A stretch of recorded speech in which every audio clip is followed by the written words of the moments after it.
Wanted to take you on a little non-edited tour of the east side of my house. You can see as you first walk out, a big old fence. Well, this is got new neighbors, great neighbors, but they're in middle of construction, so they put this fence. Here's a plant here. It says Suriname spinach. Once you plant this thing, it will volunteer itself everywhere. You see this old fence here. The long-term plans is to grow a vine on here. I used to have passion fruit on the other side of the fence. Idea was maybe to do that again. These are some pavers I just basically got for free. Get a lot of things for free, and then I put that slab down, and then I made individual stepping stones out of the bricks. So it's something I'll show you guys how you can do down the road. Really simple to do. Path down to the sidewalk. Although this space is looking a little bit more permaculture food forest than it is edible landscape. Kind of let this area get away from me. Usually the sweet potatoes don't do so well because we have iguanas and they typically mow it all down. But with the new addition of the fence from my neighbor, it's kind of blocking their access, so these things are kind of going crazy. The beauty of it is, once you harvest it, it's all gone. So then, it's beautiful again.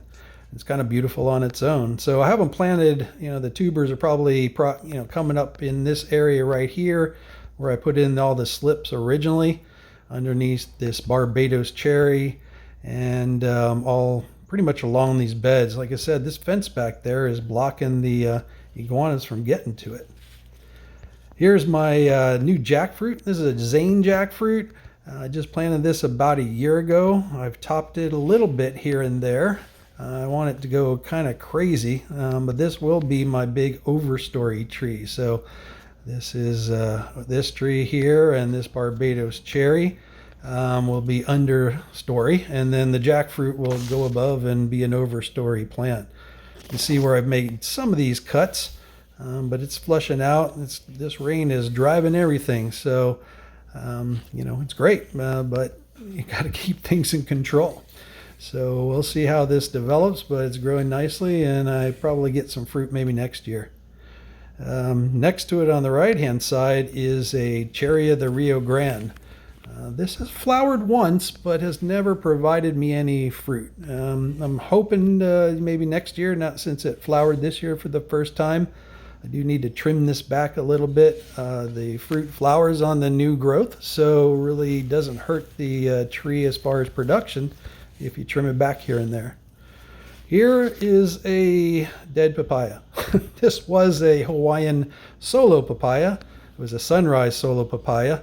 But as I said, with new construction comes some changes in your environment as well. So here's kind of where the root system or the trunk of the tree was. And if you look exactly at this fence, there it is. There's the post. So that post was pretty much cemented in place probably right where the root system was.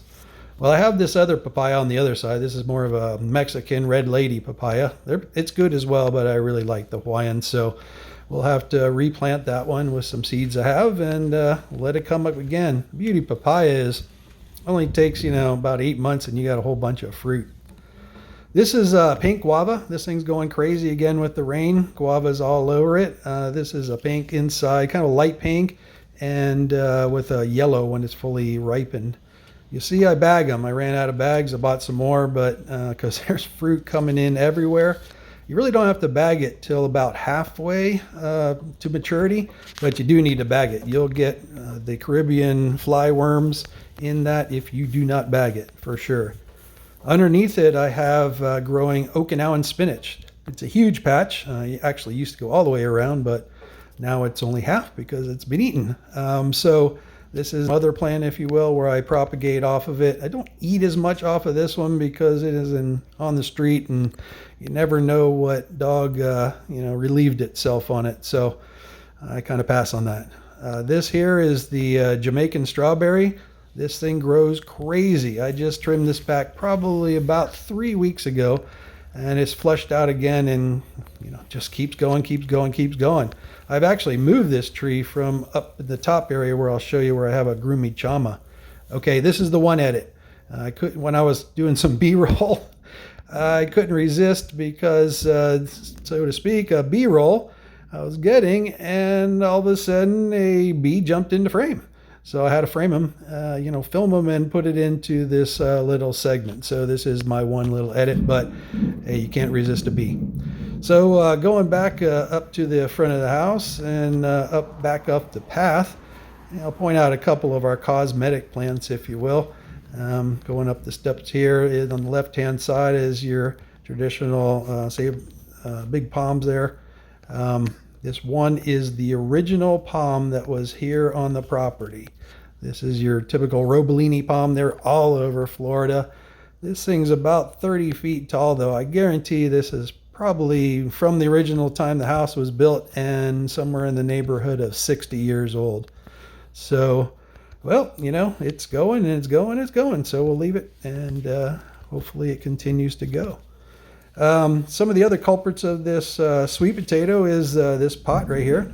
I like growing sweet potatoes in pots because you don't have to tear up the root system. Most of the sweet potatoes I do grow are the purple variety, the Okinawan purple, if you will. Get them at Sprouts and just sprout them out. All these will be harvested soon, and we'll create new slips and plant it out again for another harvest in about 6-8 months. This is pretty much just a cosmetic side of the garden with some cycads, some potted plants.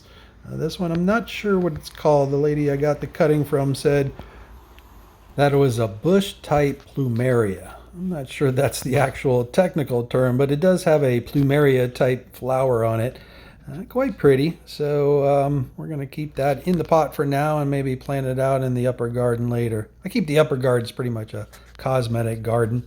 Pollinator attractor. Here's a native one. This is a firebush. This is a native plant in Florida. A beautiful thing with all kinds of beautiful yellow and red and colors. Here's a little perennial bed. This is a variegated katuk. It's a really pretty plant and obviously quite edible. I snap these tops off and kind of use it like an asparagus. You just snap it like asparagus to the kind of soft part and stir fry them up. I think they kind of taste like peas, but they're excellent. Right next to it, you can see we have cranberry hibiscus. Behind that is a lemongrass. This cranberry hibiscus will pop up everywhere. You can see it all out throughout the garden. I only planted one. Here's the Groomy Chama I was talking about. This is where that Jamaican strawberry was. Bad idea. Way too close to the house. I had to dig that thing up when the trunk was like 4 inches, and it was quite the work. This thing's looking a little weird. I don't know if it's getting too much water, not enough water. I'm not sure. The leaves are coming flushing out all wrinkly, but by the time they become full size, they look a little normal. So I've got to do a little more investigation. This was planted about the same time as the jackfruit, so about a year old.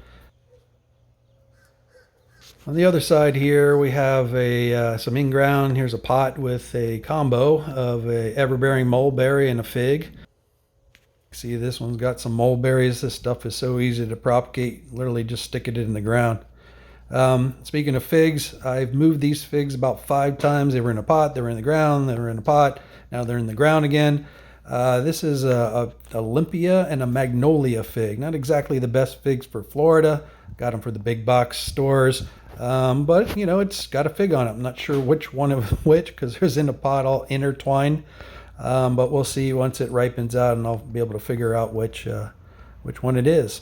But the Barbados cherry, when it rains, it goes off. Look at all the flowers on this thing. Doesn't really have any fruit. I think there's like 1 or 2 green ones, but the flowers are everywhere. It also brings out some of the aphids. You can't really see it that well, but the aphids are all over it as well. So hopefully we'll get some ladybugs soon to clean it up and do it the natural way. Anyway, that's about it, guys. Thanks a lot. We'll see you later.